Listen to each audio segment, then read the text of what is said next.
Hi everyone, we're back here at Hub 385 in Zagreb for day 3 of Zagreb Digital Nomad Week. Welcome back to the stage in person, Michael Freer and Ron Tardif, and we will be introduced to our virtual Digital Nomad guests by our moderator for this panel, Michael Freer. So I'll hand it over to the crew. Thank you, Tanya.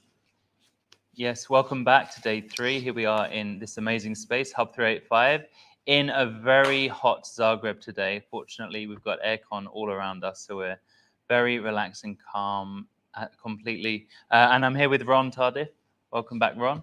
And we have a few other special guests today.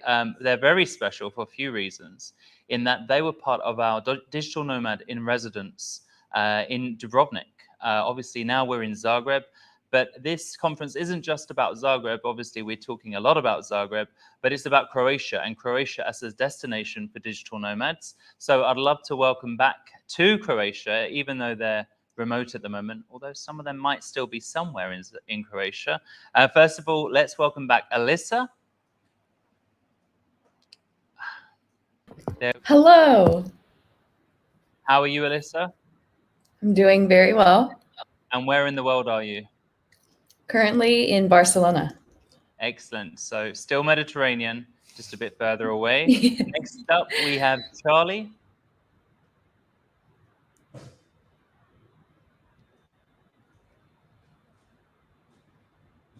Hello, Charlie.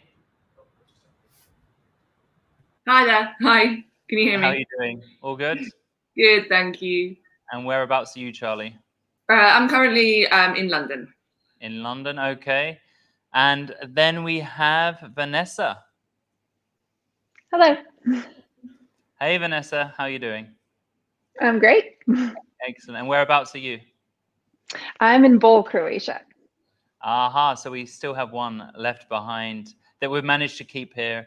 And obviously now Ron is here in Zagreb with us. And today we're going to be talking about remote career advice, looking at how to transition and how to reinvent yourself, especially for people who are, say, mid or senior level in their organizations. So to kick off, Ron, I'd like to hear about kind of your story and moving from, well, becoming a remote worker. Yeah, so I had my first job after university, and it wasn't a remote job, but I work for NGOs, particularly in the international space. So a lot of the work involves a lot of travel, and when already a large part of the work involves travel, work from home is not such a big jump from that. My first job already within 6 months, I think I was working from home 2 days a week. And I realized I was in San Francisco, which was one of the most expensive cities in the world, still is, renting a bedroom in a shared flat with 2 other people for, I don't know, this was 7 years ago, so $1,200 US plus bills. And then I came to Europe for my master's. And then after that, I was like, well, Greece, I can have a whole flat for 400 and look at the Mediterranean. So can I do the same work that I was doing before from home? And it turned out I could, with a lot of travel for meetings and things. Of course, that went away with COVID, but it's already starting to pick back up again. I have a meeting next week in Athens. So I think things are going back to normal, but for me, it really was not that difficult. A lot of people in my field are already doing a lot of remote work anyway. Okay, perfect. Yeah, so there you talked about a bit of the cost-saving thing and so yeah, the view of the Mediterranean. For me, it was kind of a quality of life calculation. I would rather work substantially less and have more, than work a lot and have just as much. So excellent. Well, let's stick with the Mediterranean view and go over to Alyssa. Alyssa, could you tell us a bit more about your story in terms of becoming a remote worker? Yes, so I started Deep End 5 or 6 years ago, and I did it with the intention of, I always like to create things, and so I did it with the intention of creating something that would allow me to not have to work, trade my time for money, and eventually be able to allow me to be location independent. So that's what I did. I had to work 5 years in order to get to this point. So, and yeah, I really started with this month-long time I had in Croatia. That was really my first kind of trial of this. And I eased my way in, and yeah, I love it so much. I don't plan to go back home anytime soon, but it's I think the great thing is that it's forced me to adapt and change and grow and develop in a way that I would have never had to before at home. And so, yeah, this is a lifestyle for me. I love it. Perfect, thank you. So fairly new into the world of remote work. What about you, Charlie? So I went from probably having the least remote work job ever into having the most. So for 8 years, I owned my own wine shop and bar in the UK. So that was very, very based around one particular location. We didn't want to do it anymore, so sold the shop. We also sold, me and my husband, we sold our house, got rid of our cat, we got rid of all of our stuff. That was back in October, and went on the road then. So I've only been remote for 8 months. And I wanted to go into writing. I've got a degree in English literature. It was always something that I really loved, but never really had the opportunity to do. So with this new life, I decided to start writing, partly about wine, partly about other things as well. And we started in Spain. We got stuck there because of COVID for a while, longer than we expected to.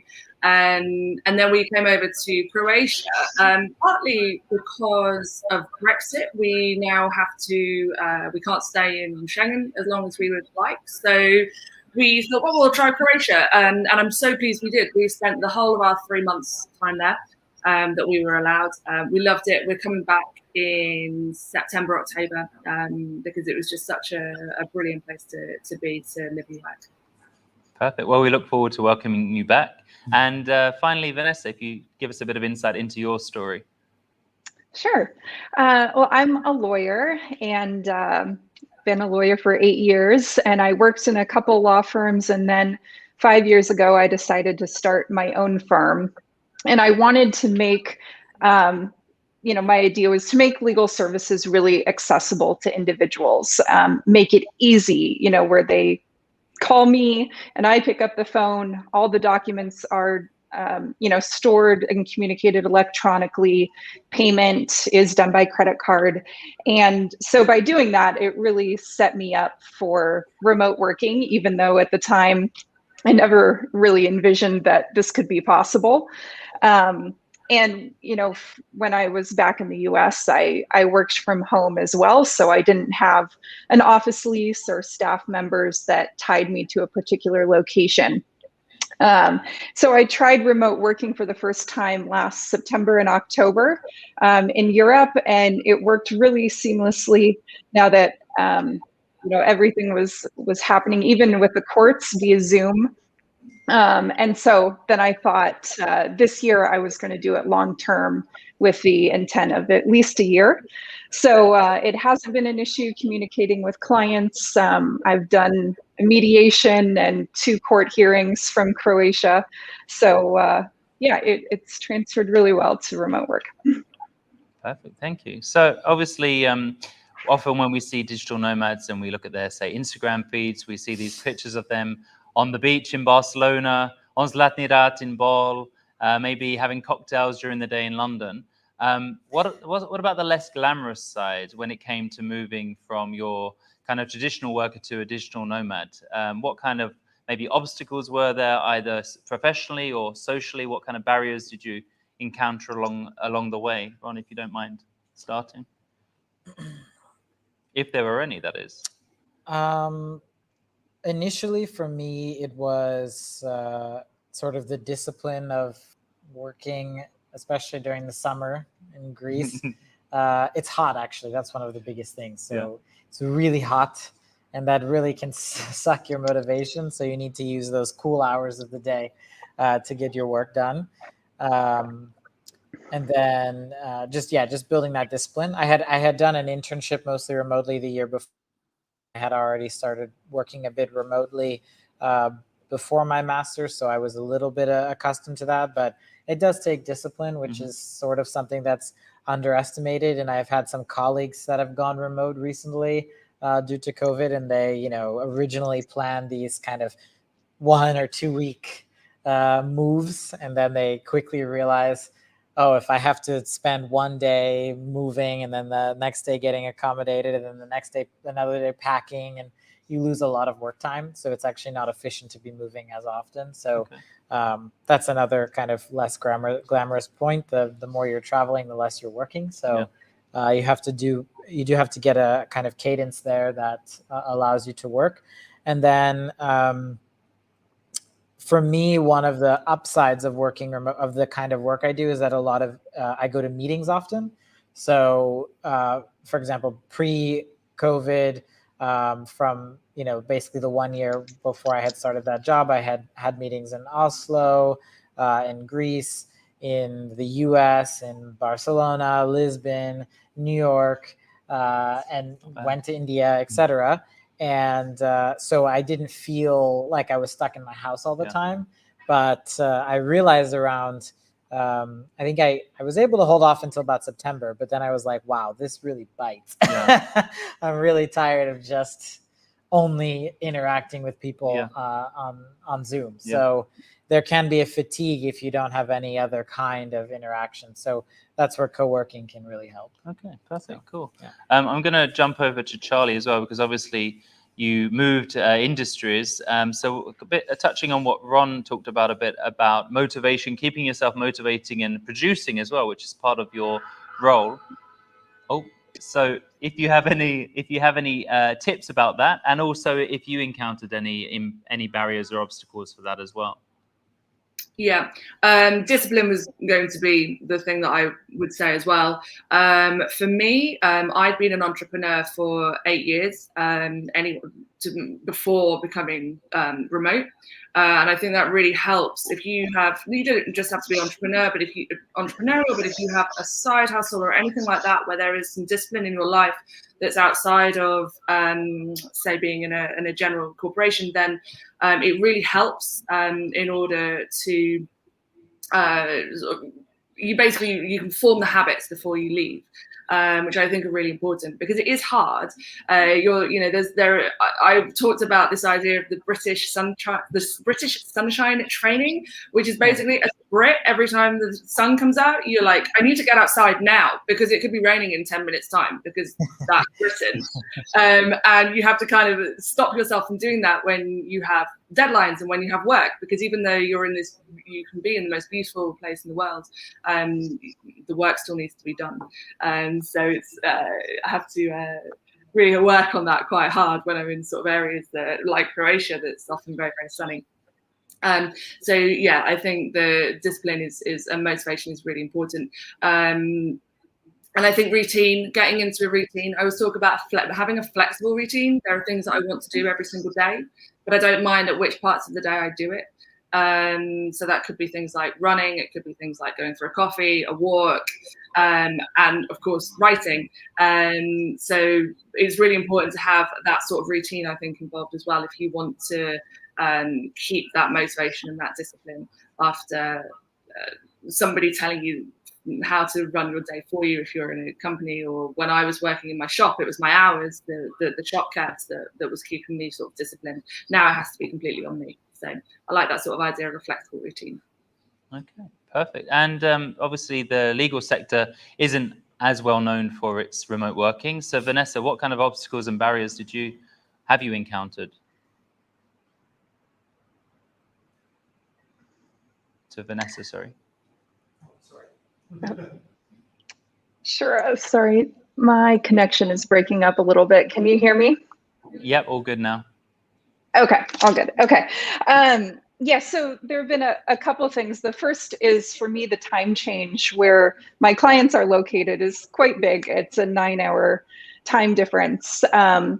But the only obstacle that creates is that I can only be available to talk to my clients until about noon their time. So it won't be available in the afternoon, but the time change has really been a benefit to me in terms of allowing me to be more focused and productive, because I have the entire day here where everyone back home is asleep. And so I can really be flexible with my schedule and, you know, getting things done without the distractions of emails and phone calls coming in. Another obstacle could be, you know, when COVID ends, if things start shifting away from video conferencing and back to in-person, that will restrict the kinds of cases that I can take. But so far, it's not a problem. Okay, perfect. So yeah, a lot of things about flexible working, which is needed when you're shifting time zones and your clients are in one time zone. Alyssa, has this been something that's affected you at all, and kind of what other things have affected you? Yeah, actually, the time zone has been difficult at times because I have to lead a team and manage a team, and sometimes I want to eat dinner and they want to have a meeting, so I have to arrange accordingly. But it's also helped in the way that I've had to say no to a lot of things, and a lot of things that, like meetings that otherwise I wouldn't really want to join anyway. I would use the time zone as an excuse. So, and they would be like, "Oh yeah, that's cool, okay." So it's fine. I'm getting used to it, and also just like Vanessa said, during the day I can get everything done. Also, I lost my US SIM card, so no one can. I don't even get like calls anymore. It's fantastic. No one calls me. No one, you know. And then I can say no to meetings because I just use the time zone. But important meetings, yes, I will jump into. And sometimes, you know, I have to wake up at 3 a.m. Sometimes if in LA there's something going on at 7 p.m., you know, I've had to do that sometimes. But for me, it's I just get used to it. The lifestyle is just so amazing. I can't complain. Okay, cool. So judging by what Alyssa ended on, the Instagram stories are true. And we should be listening to them and watching them and realizing that's the remote worker lifestyle, as well as these other things that the panel have told us about. In terms of reinventing yourself, I'm going to go back to Charlie, because obviously you made quite a big shift, and there must have been some kind of reinvention there. So how did you plan that? How did you manage that shift from a wine business to a freelance writer? I probably didn't manage it as well as I should have done, but I think it for a mind shift, it took quite a long time to sell our business. We knew we wanted to sell it about 2 years before we actually did. And therefore, I think I had already checked out by the time it came. Because I knew that I wanted something different and that I was ready to do that. For me, the shift that I made was within 1 week. So we announced that the shop was being sold to someone else, and that we were leaving for Europe within 1 week. And so nobody knew. That can be sometimes a little bit difficult if no one knows that you're off, apart from a couple of key sort of family and friends. But for me, I liked the fact that it was very.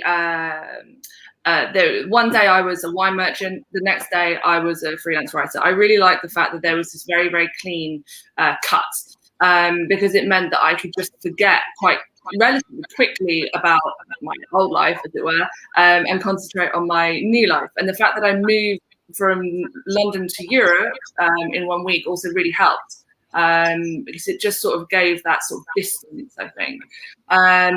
That's me. I like to do things like that, just sort of up and do something completely different. I think sometimes it just helps to have that clean cut. Okay, perfect. Yeah, I can understand that. Yeah, having that clean cut. And Vanessa, obviously you haven't had that clean cut as such. So can you tell us a bit more about how maybe you mentioned potential kind of barriers in the future around appearing at cases? Will there be some kind of reinvention of what you do and how you do it? Not a reinvention. I think, you know, I kind of reinvented myself from the beginning, that I didn't want to have a law firm that followed a traditional model of having an office and lots of documents, or not necessarily meeting with clients in person. So that reinvention has already happened. And my practice area is broad. I do some court work, but other times I just do transactional work that isn't going to be affected if the video conferencing shifts for doing arbitrations or trials. So it'll just be kind of a shift in the kinds of cases that I accept, but not a transformation. Okay, cool. And touching on there, you said like the reinvention happened already. What was the response to that by clients and stakeholders and friends and family? Really good, actually. I think I've attracted, clients who are just looking to talk to a lawyer and get easy, quick, accessible advice. And I don't think that's provided from many attorneys. And so I've had a really good reaction to that and developed a good client base. Okay, perfect. And coming over to you now, Alyssa, you talked about having a team. Ron and I were laughing when you said you'd lost your American SIM card, and talking about time zones and stuff. So what about your team and kind of your remote life? How does it go down with the team overall? We were already pretty remote before I moved. So I was kind of like the anchor. I was staying in Huntington Beach, and then I had someone in Santa Barbara, California, and then I had virtual assistants like Dubai and Philippines. And so we were already working remotely. We already had that set up, and it was really just the matter of me being in a different time zone and me being away from our warehouse. And I would say while we were in Croatia, we were just having so much fun every day, and I found it hard to focus on my work. But it was a good learning experience for me, and it taught me that I have to work. I have to be disciplined. And now that I'm here, and I'm currently living in a co-living, but 1 month into my journey, or now actually 2 months into my journey, I think I've got a routine down, and I feel more productive than ever. And I feel like our communication, it was a bit rocky, I will say, when I was in Croatia, but now it's solid. We have so many new projects going, and it's forced me to be more creative and more resourceful and more, even more so focused on making sure each team member is connected and excited. So yeah, it's good. It's good. No, it's really benefited everything in every way. I can't think of any cons, honestly. Excellent. And what about the rest of the team? Is there anyone in the team that had to kind of reinvent themselves or that saw a real big shift in how they work? Yes, I would say my sister for sure. So she works alongside me, and now she's the only one at our location. She's the only one that's originally at our warehouse. So she's had to take on a lot of the tasks that I had to take on. And it's been a little bit stressful for her, but it's forced us to work together and start delegating these things. So, we used to ship all of our things in-house, but now we've moved everything over to a third-party logistics warehouse down, in LA. And so they're going to take care of that. And we're looking for a warehouse manager and all these things. And I think it's helping us in a way to scale. It's setting us up to scale because now we don't have to depend on certain specific people on our team, but really we're delegating it out. We're creating this organized structure. And I think it's been helpful. It's been good. Perfect. Thank you, Alyssa. So coming back to Ron on the stage. So we obviously have a panel here of highly entrepreneurial people, people who have created their own things, developed their own ideas, and kind of taken that leap of faith. In terms of other, say, digital nomads out there and remote workers, those people who are, say, mid or kind of late career, if they wanted to transition into being a remote worker and maybe they're in that more traditional role of an office-based thing, what kind of tips would you give to them to kind of make that jump if they're already working somewhere?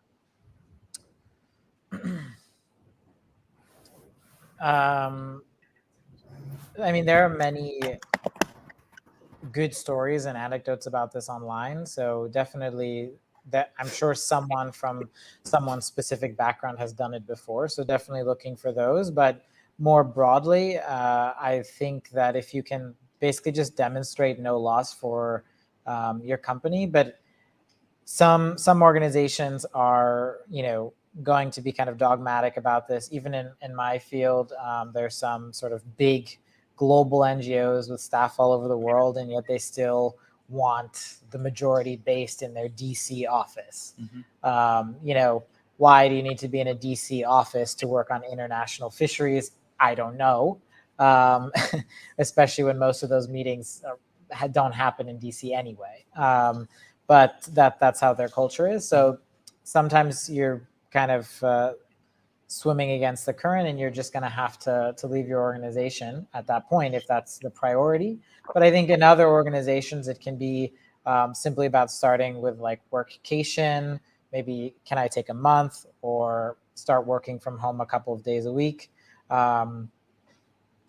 Also, for example, if you have a kind of job where you do a lot of traveling. So one of the things I would do is I took 7 days vacation, and I was going to London at the time. And I said, okay, but I'm just going to work remotely for another 10 days since I'm already flying across. Oh, and by the way, I'll pop into the London office and have some meetings with colleagues there and work there for a little bit. So that worked well as well. So you can kind of, and then I was able to show I did all my work fine, and I got to meet some more colleagues. So, no harm, no foul. So, I mean, just you have to read the organizational context very well and make sure that make sure you're not asking too much, and basically at least maintaining the status quo, if not improving it. So, because some people do work better actually from home. I'm not one of those actually. Yeah. I actually like to be in an office, but it doesn't jive with my lifestyle. But my work style, I actually do like to be with people in an office. And you mentioned earlier co-working. Co-working is a good solution. Sometimes that can even be sort of one of the negotiating tools. You can say, I promise, like I will be in this co-working from this hour to this hour, and that can. So there are different negotiating arguments that you can put forward. Okay. And I know people who've used all sorts of different ones. I think one of our other digital nomad in residence, though, I mean, if she can host her radio show from Dallas, Texas, and Croatia, I think a lot of office jobs can be done somewhere else. Perfect. That's it. Yeah. And I think what you're touching on is this, as we've heard from our panelists here, like that step-by-step approach, like yourself transitioning, sometimes it can be that leap into the unknown, but it can also be kind of gradual, and maybe for organizations that's a very kind of appropriate way, and they respond to that well from the sounds of things from you. I think usually. Usually. Okay, we'll touch on that later. I think we have some questions from people watching us online, so thank you very much for those of you that are contributing. Feel free to put any questions into the chat. We have one here from Paul Bradbury. You're all obviously really loving your new lifestyles, but what has been the hardest thing to adapt to with this new lifestyle? Let's go over to Alyssa first, since she's fairly new, so maybe it's fresh in her mind.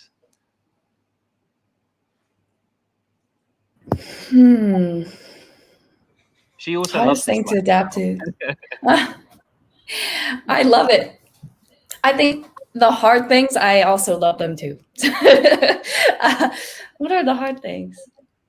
I think, well, in the beginning, I flew to Madrid after Dubrovnik, and then I was gonna go straight to Barcelona, but then I was told, you should travel around for 2 weeks, like travel around and then go to Barcelona. So I did, and actually, it was really hard for me to travel because I really love to work and I love to focus on work, and it was just so hard to travel and have to move everywhere every few days, and I couldn't get into this routine, and just having to adapt. And for me, I really enjoy just staying in one place, whether it's for a month or 2 months. I think Ron mentioned this before too, but you lose a lot of time in transit and in packing up and moving back in and finding a new place and finding accommodation and having to continuously feel guilty for not sightseeing. And so I think the hardest thing for me was just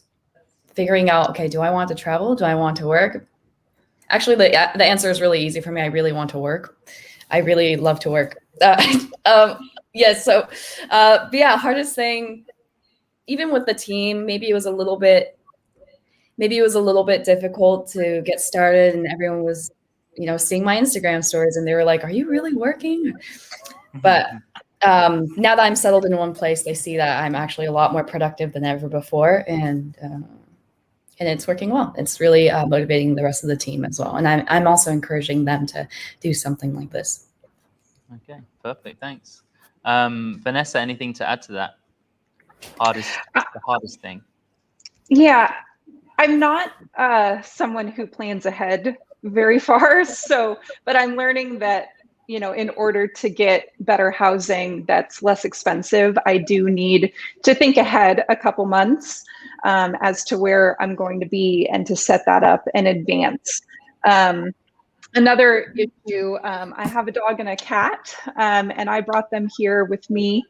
And so that does create some obstacles in finding pet-friendly housing, getting their food, transporting their food, and litter box and all that. So just another element in the planning process. Okay, but overall, the adaptation to this life has been pretty easy. Okay, brilliant. Yeah, traveling with a cat and a dog must be fairly difficult. So a dog sits fairly still, a cat on a plane, I don't know how that would go down. Let's speak to Charlie. Anything else to add, Charlie? I think for me, there were two things. The first one was a little bit of a mental shift. I'm 36, so I'm not, 21 anymore. And I think it was a bit of a shock for everyone, for me to decide to get rid of everything, including selling my house, having no possessions whatsoever, and hitting the road. And I do sometimes listen to people maybe more than I should. So I think there was a little bit of guilt in terms of having this new lifestyle that I was really enjoying, but was completely different to the way that a normal 36-year-old would be doing, with a house and a car and maybe kids and this sort of thing. So there was definitely a little bit of a mind shift that I had to do to stop myself feeling really bad about having done what I'd done, even though I was really enjoying it. There was a little bit of internal conflict there. And the other thing I think that I know a lot of people say when they're on the road is adapting to not having your friends and family nearby. And that's obviously made a lot harder by COVID. I assumed I would just be able to pop home on a plane anytime I wanted. From Europe, it's only 2 hours back to London. And I could see my friends and family a lot more than we have. We were out for 8 months and we didn't see anyone, which is why I'm back now just for a couple of months, just to be able to see a few friends and family whilst it's hot and expensive in Europe. So I think for me, they were the two hardest things. Okay, thank you for that. Yeah. What about you, Ron? What's been the hardest thing?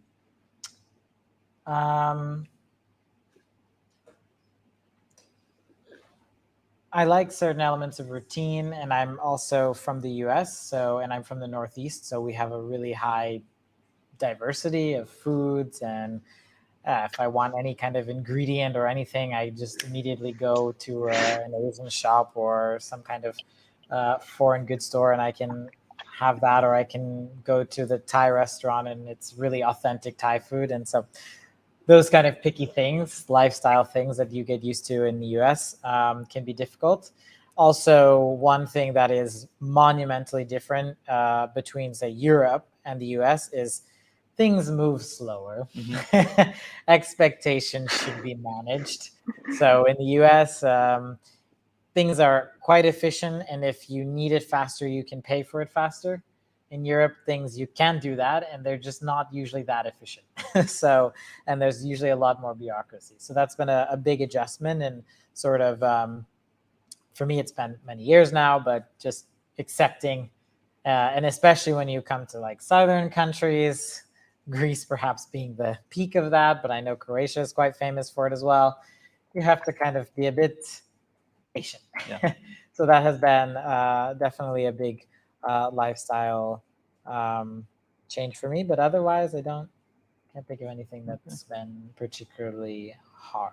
Excellent. Yeah. Well, I think like linking into what Vanessa said as well, planning ahead to find a place to live and all of that stuff. And then you have these other potential kind of bureaucratic pitfalls in a way where you think something will take a month, it might take longer.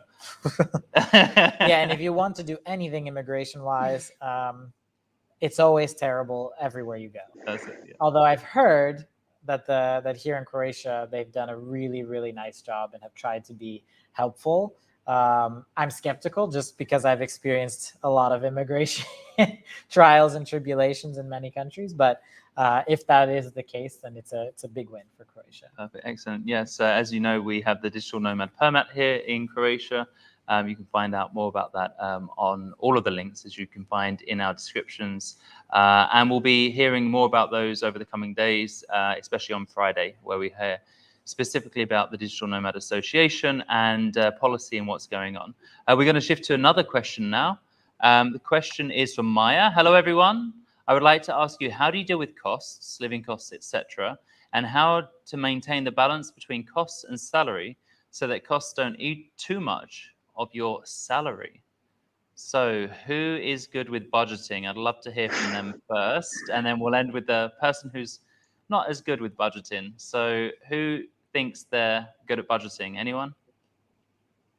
Charlie writes about that. Charlie. Okay, Charlie, apparently you write about that. So you're the Yeah, I do write about that. Yeah. There we go. Let's hear from Charlie. Actually, I don't budget, and this is something that's really interesting. The way I do it, and actually, I think it's a really good tip. Is I record every single transaction that I ever make in a month. And it's all in a spreadsheet, and it tells me about what percentages of what I'm doing is costing me. So, for instance, it would say, rent and utilities would be, say, 20%. For me, wine is a massive budget thing. So it eats up like another 20% of my salary, this sort of thing. And then you can work out really what it is that matters to you. And that, for me, is the most important thing, to learn about spending your money in the right way. So only spending it on areas that actually mean something to you. And when you're working remotely, there can be opportunities to do lots and lots and lots of different things. And it's very tempting to do all of them. But once you know what really matters to you in terms of where you spend your money, it gets a lot easier to be able to maintain that not spending too much, basically. And then, of course, there's the other thing that a lot of us are going to be paid in pounds or dollars.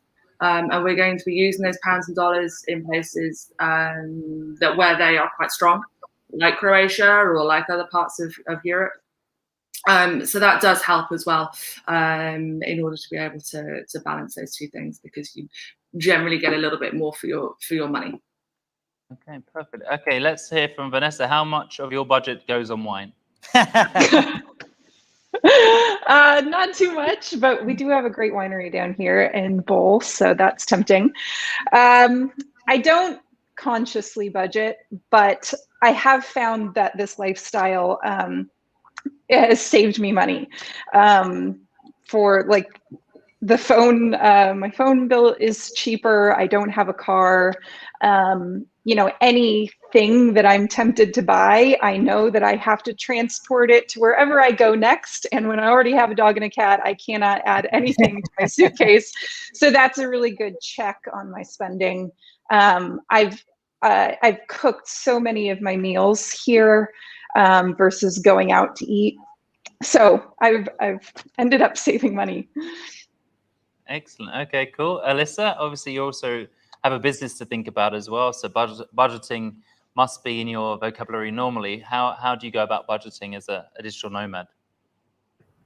Yeah, my story sounds really similar to Vanessa's. I have discovered that I'm actually really good at cooking. Every single thing I've made is so good. I don't even really eat out that much.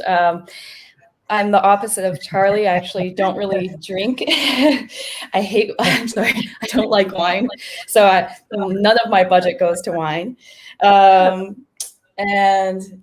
I don't have any vices. I don't do, I stay at home, I work, and then I go out sometimes, but, and yeah, I don't really have, a lot of space in my suitcase. I try to travel on with only carry-ons. So like my suitcase is super small already. So, I don't really buy anything. My lifestyle is extremely minimal and affordable. Yeah, it's good. I'm spending and in turn I spend on co-works, or I spend on things on the weekend that will make me happy, like horseback riding. And it's a heck of a lot cheaper to do any of that stuff here or anywhere than LA. So okay, brilliant, interesting. Yeah, so the lifestyle itself lends itself to saving money to a certain degree compared to a lifestyle before. Ron, you obviously met a whole range of digital nomads during the Digital Nomad in residence in Dubrovnik, ranging from, say, backpacker style budgets to maybe lavish budgets. How do you see kind of the range of digital nomads out there that you've encountered? Yeah, of course, there's backpackers who are, typically the way they operate is they have a fixed amount of money. Usually they've left their job, they have 10,000 euros and they're going to spend that. Or there's sort of the next level up, which is kind of just bit freelance writers or things like that who kind of take jobs as a need, or travel work. So maybe surf camps. I've met people like that who kind of work where each place they go, and that's how when the job's done, they move somewhere else. So there's that model as well. And then I guess maybe on the other end would be the newer actually side, because I don't think that most digital nomads have been looking to spend at or more than what they were doing at home. But there is this kind of newer group, which is the workcation group, who are now empowered or allowed to take like a month or even 2 months, but then go back to the office after that. Okay. So I would imagine, and I think that's borne out, that demographic, which would skew older and more advanced career-wise, would, it's not only a lifestyle, it's more of a vacation, but they're also going to work. So they would definitely be spending a lot more in my estimation. For myself, I'm like Charlie. I count every expense, but I don't budget. So for me, I use kind of rules. I divide my income up into fifths. I try to keep all of my housing and core expenses in 2/5, and then everything else in 3/5. Other 3/5 goes to investment, saving, and any kind of like student loans or things like that, travel, emergencies, whatever. I think that part of it is a mentality shift also coming from the US, where we already spend, as I said in another panel, very high towards our income, if not more than what we make. And so, I want to retire early, so I'm not going to do that to begin with. And this lifestyle empowers that. But it's not only about going to cheap places, but let's say that you, especially from the British or US perspective, if you're going to spend a few months in Croatia, then it doesn't hurt as much to spend 2 months in Denmark, right? Whereas if you're spending 6 months in Denmark, that's painful. Yeah. So it does allow a bit more flexibility if you can structure and plan in advance. Okay, I can afford to kind of spend a bit more on an expensive co-living space in Morocco for a month, but then we're going to do it cheaply in Spain for 3 months. So there is some planning and working that goes on there. But yeah, you do lose a lot of expenses, cars, housing, phone bills in the US are crazy expensive, internet packages. So I would say it's cheaper. Okay, yeah. Perfect, cool. And you just mentioned there, because one thing Maya said was about the balance. And as you mentioned, it's about getting the balance between places you visit as well, to make sure that you can balance your budget overall. So you can have those more expensive trips or expensive experiences, and then sometimes you're saving in other areas. So it's a complete balance. We're going to move on to our next question, which is from, let's have a look, from Brenda. We've been seeing young single people applying for a digital nomad visa. What about couples, families? Are there any opportunities for a family with kids to work remotely from Croatia? Okay, so let's first of all think about the couples and families, because I know that within the Digital Nomads in Residence, we had some examples of that. So let's go to Charlie. Couples, families, can they travel as digital nomads, Charlie? Of course, yeah. My husband travels with me, and that's no problem. We both work remotely. We both write, so that's nice and easy. It's no different to being at home. We don't have a family. We have talked about it, the possibility in the future. So we have talked about how a digital nomad lifestyle would fit into that. And I don't know exactly about things like schooling in places like Croatia, but I do know that there are many, many different ways that you can teach your kids now.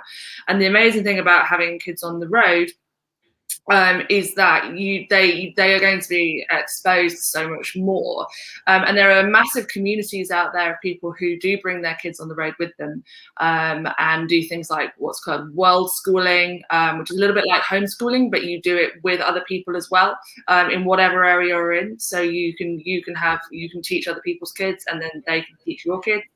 So there's lots of different ways of doing it, and for me, I think it's a really exciting thing that you don't have to just having a child doesn't necessarily mean that you have to be in one place for the next 20 years. I grew up partially on the road as well. My parents moved around, and I spent a lot of time in Romania as a child because my dad was an aid worker. So I've been brought up a little bit like that, and I can see that there are huge advantages to it. So for me, I think digital nomadism and children can really go hand in hand. Thank you. Vanessa, what have been your experiences seeing families and couples be digital nomads? Well, I'm a single traveler, so I have some friends here who are a couple, and they've been traveling around. But I really can't speak too much to their experience and how easy it is, especially with kids. Okay, but you have your own family. You have a cat and a dog with you. Yes, I have my own family, and we make it work. Excellent. Alyssa, obviously you were part of the DNIR as well. And how many couples were there on that? I think 4. 4 couples, cool. And did you see any kind of difference between their experience and the rest of the group? No. Everyone just had a great time. We were all just all together. It was super nice to have the couples. The more the merrier. Yeah, we all just, no one, I don't think, I think we all blended together, singles and couples. It was just such a great mix, and it wasn't really a barrier or of any sort. Okay, cool. And obviously, Ron, you were in that group as well. So what was your experience of seeing what was going on and how the group interacted, and were there differences for couples traveling together? My girlfriend came with me for the entire month. So we were I think there was actually 6 DNIR partners that came. But I don't think there was any difference really in the experience that I can really think of. Some of us were at different parts of our life. So, for example, DNIR Marley, our radio host, her and her husband are done raising their kids, so they're kind of empty nesters now. So for them, they didn't enjoy the digital nomad lifestyle or do a lot of traveling like that until afterwards. That's what worked for them. They also have like 4 or 5 girls, so that might be a bit hard to handle on the road. But I also have talked actually recently with a couple that are full-time digital nomads who are planning to have a kid, and their perspective is that they will have for the first couple of years when it's a bit tough, stay at home in their home country, but then after that they will go back to traveling. So or maybe sort of work back into traveling as the kid gets to 3 or 4 years old. So I think that they're already planning to kind of have that kind of a lifestyle. And I'm sure that, and I've seen actually, there have been many headlines of couples that take their kids on a boat tour around the world and stuff like that 24/7. So I know it's possible, but I'm definitely sure that it is much more challenging. The other upside with couples, actually, this is an example from Kelsey Love.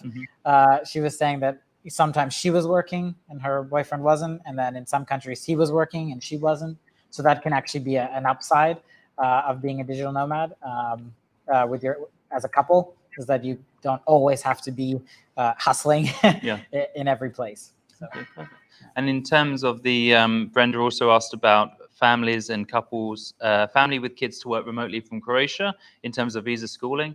There are opportunities there if you have a family, you're looking to become a digital nomad in Croatia. We'll be touching that on Friday in the third session as well. Schooling wise, depending on where you are in Croatia, there are multilingual kindergartens, there are international schools, and a lot of schools are more and more seeing kind of a mixture of international students coming in. And therefore, some of them are very much able to offer the extra support that might be needed. But yeah, join in on Friday and we'll talk more about that then. So thank you for your question, Brenda. And we're going next to, we've got a few more questions before we end the session today. So we're going to now see the question here. What are the main things you look for when choosing a destination? And what do you think Zagreb should do to attract more people like you? I'm going to just offer that to Ron, because obviously you're here in Zagreb. So can you tell us kind of what do you look for in a destination, and what would you like Zagreb to offer?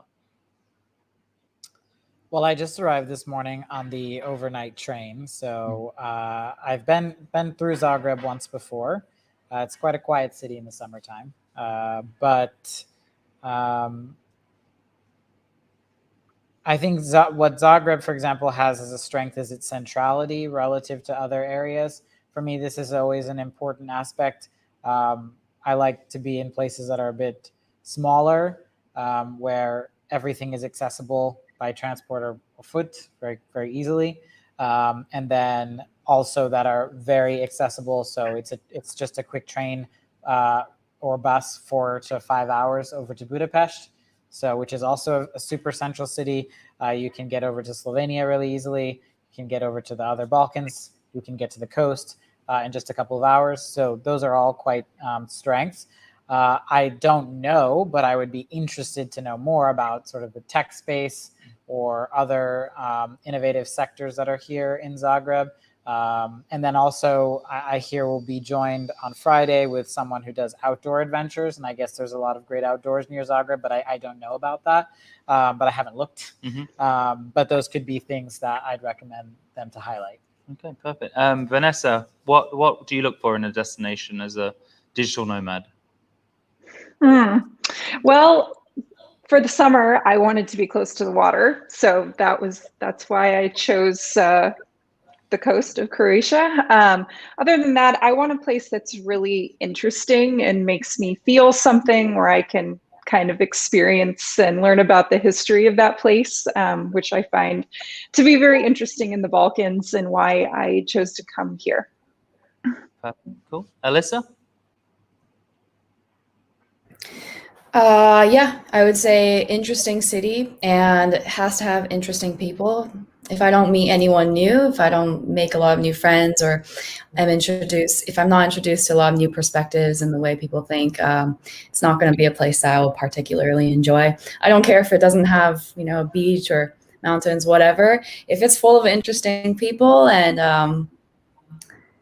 kind of like a good environment for me, for creation and creativity, that's something that's important to me. Okay, cool. Charlie? I spent three weeks in Zagreb in March, actually, and it kind of hit all of the things that I like to look for in a destination. I'm gonna have to go back to the food and the wine thing now. So things I look for a lot are things like a wine scene, which Zagreb had. It has some great bars and restaurants that focus on that. Good coffee, and it has some amazing coffee places. And that's great for my caffeine habit, but it's also great to be able to work from as well, from these sort of really awesome coffee shops that are there. I'm like obsessed with like good bread, and there's like really good bread places, and these are literally things that I do think about when I choose destinations. And I really like the feel of Zagreb. I like the fact that it felt a little bit like a mini Berlin almost. It's a lot smaller, but it's got a sort of a similar sort of feel to it, which I really like quite creative, quite arty, things going on, really interesting. We met great, interesting people whilst we were there.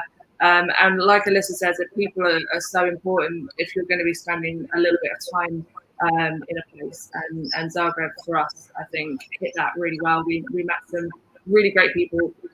And then finally, it's also got, I like to have a little bit of like places to hike in the winter, places to be able to run.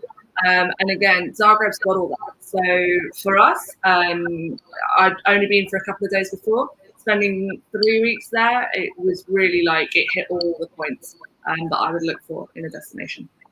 Excellent. Thank you, Charlie. A nice little promotional piece there for Zagreb. Food, drink, coffee, bread, a few places to hike, location, and like a mini Berlin. What were you going to add, Ron? I was just going to add another thing that is important for me is a kind of international openness or orientation. So one thing I really like about Budapest is that there's a big expat community there. And it's not necessarily just that there's the expats there, but those expats then, like if you go to one of their meetups, there will also be a lot of Hungarians there who are interested in meeting international people. So some kind of scene of existing internationals or expats who are quite social. For me on the younger side, so student cities are a big advantage that have international students and things like that. I've really enjoyed my experience a lot in cities that have that kind of, because you can kind of just plug in immediately and get the feel of things and meet people much faster. Perfect. Yeah, as Alyssa said about meeting interesting people and the right kind of people. We're going to have to say goodbye to Alyssa for now. We have 2 more questions after that. Alyssa, thank you so much for joining today. Of course. You My can't pleasure. make the time zone anyway. But see you soon. We hope to welcome you back to Zagreb soon. Thank you. Bye, everyone. Thank you, Alyssa. Bye, Alyssa. Bye. Another thing for you, Vanessa, is obviously pet friendly, which you mentioned earlier. We have a question about pets actually from Elena. So how complicated was it to bring pets from abroad? Did they need a passport? Did they have to quarantine? And how long did it take to prepare before leaving? It's not too complicated. It just takes some planning. And you can find the information on the USDA website for the US. They do need to have microchip, rabies, and there are certain timelines for that. And they have to have a wellness check 10 days before departure, as well as filling out this EU form that is stamped by the USDA veterinarian. And then they need to have a spot on the plane. My pets fit underneath the seat in front of me, but you have to tell the airline in advance. And that's it. Okay, perfect. And resources for finding out that kind of information, they readily available online? Yes, and go to the USDA website because that's where you'll find the rules, and they're pretty clearly spelled out. Perfect, thank you. And final question for today, which is from, let's bring it up here onto the screen. So from Mahina, I'm also curious about the panelists' thoughts on maintaining a work-social life balance. If you're traveling alone, how do you find like-minded people to socialize with and bounce off? Let's start with Charlie. So the way I've often done it is through my industry. Wine and beer is a really sociable industry. All you need to do, all I end up doing is sitting in a bar, ordering a glass of wine, having a chat with the barman, and we end up being friends. And this happens a lot because there's a bond there. It's really about finding people where you can find a like-minded interest or this sort of thing. We're all geeks, so we love to talk about wine the whole time. So there's an instant bond, and that's the way I've done it a lot. I think it's just about finding groups that work for you and what your interests are in. There are lots and lots of Facebook groups.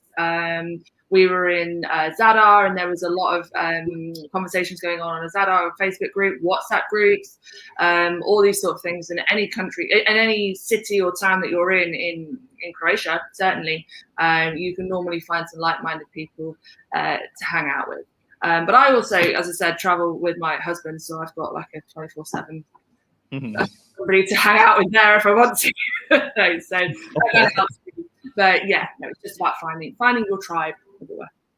Perfect. We have a question from one of our online guests, Christy, who's asking, "Are you hiring?" And I'm assuming that's for being in a bar, drinking wine, and becoming friends. Yeah, thankfully I don't have to hire anyone anymore. What about you, Vanessa? How do you find like-minded people? Well, the Facebook groups here in Croatia have been pretty active, and I've met people on those groups. I've also taken tennis lessons, and I've met people that way. In another European city, I was taking language courses and met friends through there. So I think it's just about getting involved in things and putting yourself out there, and you meet people. Perfect. Ron, how have you managed that?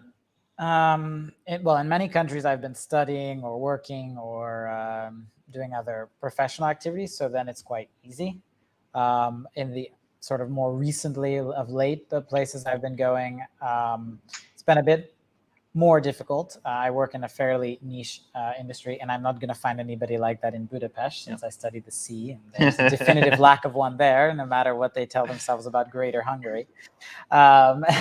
So yeah, that can be a challenge. So of course now with COVID, there's all kinds of online webinars and forums and meetings and things. So in some sense, I'm actually a bit more connected with my industry than I even was before, because I was so busy offline that I actually didn't have so much time to keep in touch with all of these colleagues. So on that respect, purely a professional sense, I'm actually a little bit more networked now than I was pre-COVID. And then in terms of social, yeah, I liked a lot what Vanessa said. I've made good friends through language classes. If the language is semi-useful or approachable, then I think it's a really good idea to do. For me, Hungarian doesn't meet either of those criteria, so I'm not doing that. But like, you know, I've done French, German, Norwegian, Spanish, Italian. So like all of those, Greek can be great ways to meet people. I was taking salsa lessons at one point, so that can be fun as well. So there's lots of different opportunities that exist in addition to all of these sort of online groups and forums. And then the traveling community is generally, there's usually some kind of bonds or interests. For me, another one has been my yoga studio. So in Greece that I visit and other places I've had yoga studios that became a really important part of my social sphere wherever I was traveling. So that's been useful for me. Nice. So it sounds like from what you've all said, a combination of finding those people online maybe to begin with, but also getting out there in the community. You mentioned yoga, you mentioned salsa as well, and getting involved with that kind of stuff. And actually, a pro tip for Americans is that all of those things are typically universally cheaper in Europe. And it doesn't matter if it's France or Greece or Hungary, but like cultural activities or just activities generally, services are way cheaper. Like a yoga class in San Francisco starts at about $20. For my studio in Greece, it was 60 euros for the month. Oh, wow. Okay. So, there's a massive difference. And then salsa lessons, I think it was maybe 50 euros a month. You'd be looking at like 50 a lesson in the US. Yeah. So because we don't have such a broad, in most of the countries, so many offerings, the price is really high and quite niche. Okay, so. Perfect. Thank you. Yeah, I think there's many resources available now. And I think as a first-time digital nomad, one of the things to not be worried about is going out and trying new things and meeting these people. So, okay, now this is our final question for today. This time from Jose. Would you advise aspiring digital nomads to start with freelancing, passive business, or startups? Now, this could be a very individual experience. Let's first hear from Vanessa. What would you advise aspiring digital nomads to start with out of those three? Well, it depends on what kind of industry you're in. I mean, I think that professional services can transfer really easily to doing freelance work or starting your own business, but it's going to take planning prior to becoming a digital nomad in order to do that successfully, making sure you're thinking ahead about how you're going to get your clients and source your work. Cool. Charlie? Yeah, I think it really depends on what you want. Passive business would be the one that I would be a little bit more nervous about. I have friends that say Brits who have real estate, which is often thought of as a passive business, and they're in Spain and something goes wrong and it's very, very difficult to deal with it. I don't really think passive business almost exists really, because everything has to be a little bit active. So that would be the one that I would not be so keen on. Freelancing, I think, is probably one of the easier things to set up. It's free or very, very cheap. There are sites, if you do anything like graphic design, writing, anything like that, there are sites like Fiverr and Upwork where you can get work straight away. So you can get the ball rolling a lot quicker, I think, with freelancing, with a lot less risk in terms of cost. But if you have a startup idea and you want to roll with it and you can do it from anywhere, then I would wholeheartedly advocate that. I had a startup essentially, like as I had an entrepreneurial business, not remote, but I would always recommend that if there's something that you have that you really want to work on the start. But for me, freelancing, of course, that's what I've done. It was the easiest way to start. Thank you, Charlie. And finally, over to you, Ron. I would say I'm a bit cautious to recommend startup because that's a big category. There's important things like where it's based, if you want to tap certain funding regimes. So if you want access to US equity, then you want to be based in the US. So there's things about where you establish your legal structure. So and of course, what it is that you're doing. I guess passive income in terms of the productizing of what you've done, such as courses or those kinds of things, or of course, investments. I guess that's the best scenario, but most of us are not going to get there for quite some time. But if you have that, then it seems like you're all set.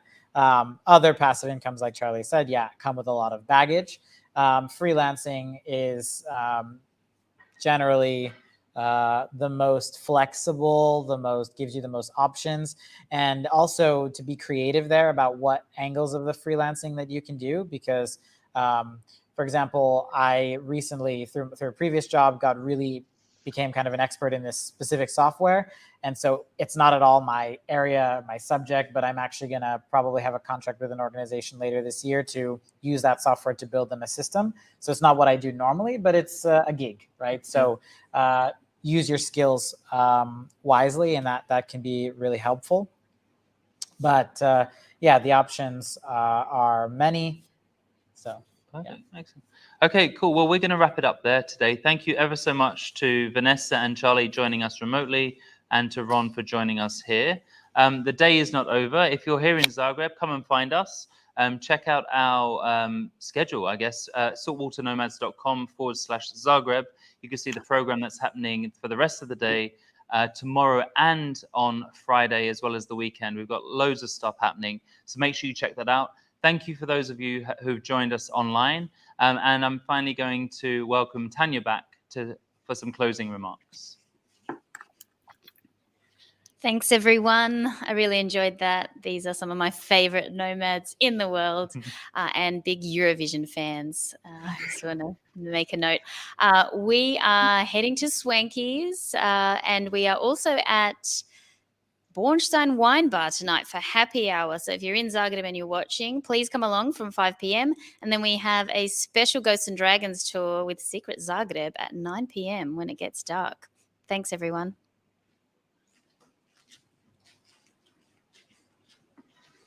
We didn't mention